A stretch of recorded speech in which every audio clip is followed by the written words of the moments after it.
Hi, I'm Sam, and I hope that you are safe and not sick.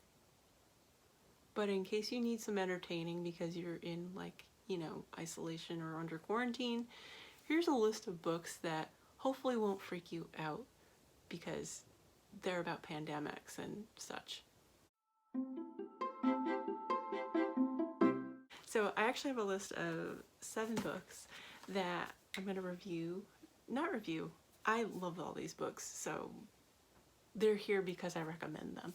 But if you're in the mood for a book that puts you in that atmosphere of being in, I don't want to say isolation, but if you are in quarantine or you are practicing social distancing, which we all should right now, I recommend these reads. The first book is a graphic novel series called Y the Last Man, and this is about how men are basically just obliterated from the world. They are no longer, they just drop down dead one day. There's no real explanation. They don't know why, but they all die except for this one guy. And it's about him trying to survive and not release the fact that he is a man in a world that's filled with women that are now trying to cope and restart without men and how they're struggling to do so. Now, this is a very violent end for, not so much for men, but how the society's built. I would compare this more closely to something like The Lord of the Flies.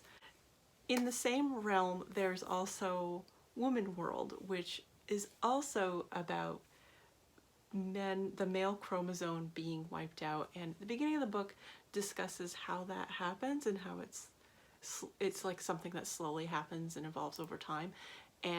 But the majority of the book, it's more of like a comedy type situation, and yeah, it's dystopian, but it's sweet and more lighthearted, and it's how women cope much more distant future and how they deal with not so much not having men around, but how they're building a government and a whole system to support one another. It's actually really endearing, and I highly recommend it. Similarly, The Power by Naomi Alderman is about women receiving this ability just out of the blue to shock men and basically make them more submissive. Well, the book isn't so much about a disease, it is about a new condition that is introduced into society which really changes the balance of social structure. I do recommend this as a great quarantine read.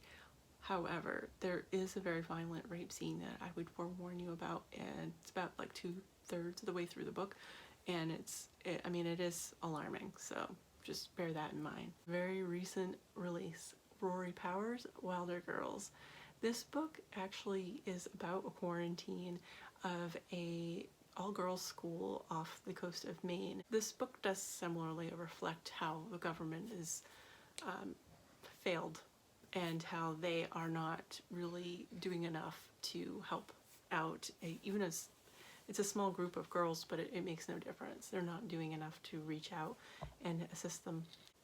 In terms of the disease, it's nothing like what's happening now. Everyone's stocking up on toilet paper as if they're going to be, diarrhea city, but we've got girls that they're kind of like transforming into crazy ass creatures. It's very scary and alarming, and I think one girl had gills or something, and one has an extra spine, which is almost debilitating and painful, and I think one of them had these scales, or I don't know, but it's really about how the girls have to take refuge to their school. Some girls have died, and most of the staff has been killed off. Now, the book was originally compared to books like The Lord of the Flies, which I don't really quite agree, because it's not really about the girls creating a new society or anything like that. They're pretty well organized as it is, and there's no real power.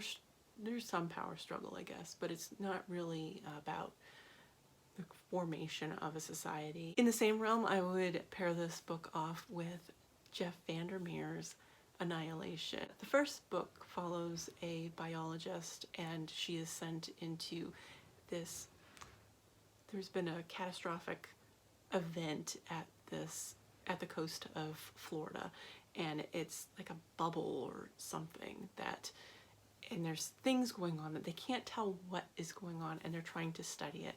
And this biologist is she's more like a botanist, and she's really interested in what's going on with the plants and materials that are living in any animals that are still living in there. And she discovers a lot of really freaky things along the way, and there have been the people that have entered this Area X have come back with diseases, or they've killed themselves, or they just don't come back at all. And it's a mystery as to what's going on in there. And in a way, I mean, this isn't something that's taking over the entire globe, because it is an isolated incident. It is expanding. This book does reflect a lot of social isolation, and like they don't even know each other's names, the people that they're working with, the ladies that are sent into the bubble. This book, I feel, is it's a nice read if you want to get an idea of something that's really fantastical, and much like Wilder Girls. Kind of scary, because it's, what if something like that happens, and it's just alarming. It's nothing like the pandemic that's going on now, but it has a very similar tone. Now we're down to the last two books in my list, and these books much more closely relate to what's going on in our society now. Hopefully it won't come to this, but we've got Severance by Ling Ma, and this book takes place primarily in New York, but it does have some offset scenes in China. Now, this is about a fungal infection that actually turns people into these nostalgia-like zombies, which is incredibly cool, but it also shows you the slow destruction of society, and basically how people didn't take to working remotely so much in this book, but it's basically the shutdown of all of New York and all of the world. It's a really cool reflection of how we are all workaholics, and it is an interesting argument about overworking oneself and how we fall into routines that may not be the healthiest. And yeah, we'll just leave it at that. I think that this book closely resembles what could happen if things get so blown out of hand and that people don't take things seriously enough. And yeah, so it's not a hoax. Go read this book. Enjoy. And now for the book that should be top of everybody's list of quarantine reads, which is Station 11 by Emily St. John Mandel. This is about a flu, which is comparable to what is going on now. It's called the Georgia flu, and when it strikes, I want to say like half of the population is killed. It's traumatic. It's gutting anyway. The people who survive are pretty much already in isolation, or were just lucky enough to not be affected.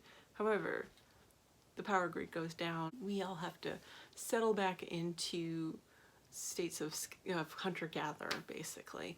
But this book follows a couple different groups of people. There's a group that establishes themselves in an airport, and they're basically starting a new community. And it also follows a group of, they're a theater troupe that is basically trying to entertain people that they cross paths with.